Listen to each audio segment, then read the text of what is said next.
लासो फ्याफुला नमस्ते सबैजनालाई। हजुर कस्तो हुनुहुन्छ भन्ने आशा गर्दछु हजुर सन्चै हुनुहुन्छ भनेर र सबैजनालाई ह्याप्पी दुर्गा पूजा।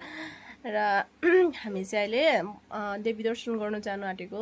एक्चुअलीमा हामी चाहिँ दसैँ त मनाउँदैनौँ, मनाउनु चाहिँ लछर मनाउँछौँ। एक्चुअलीमा हामी दसैँ चाहिँ एक्चुअलीमा मनाउँदैनौँ, टिका सिका चाहिँ लगाइ हुँदैन। अब हामी चाहिँ लछर मनाउँछौँ, लछरमै टिका सिका लगाउँछौँ।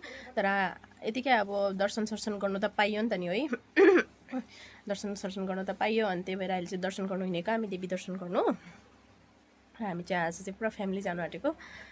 फ्यामिली जानु आँटेको भन्दा पनि नानी चाहिँ सुति नै सकेको छ। हेर्नुहोस् न, नानी चाहिँ सुति नै सकेको छ।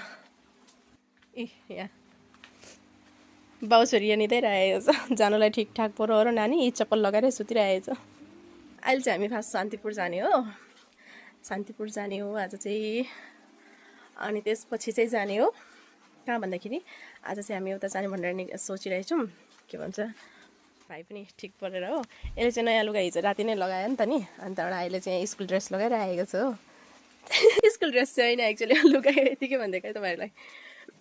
र अहिले चाहिँ हामी शान्तिपुर जाने र भरे बेलुका चाहिँ हामी के भन्छ आज दिउँसो चाहिँ आबाली जाने र बेलुका चाहिँ माली जाने भनेर सोचिरहेछौँ। हेरौँ अब के हुन्छ।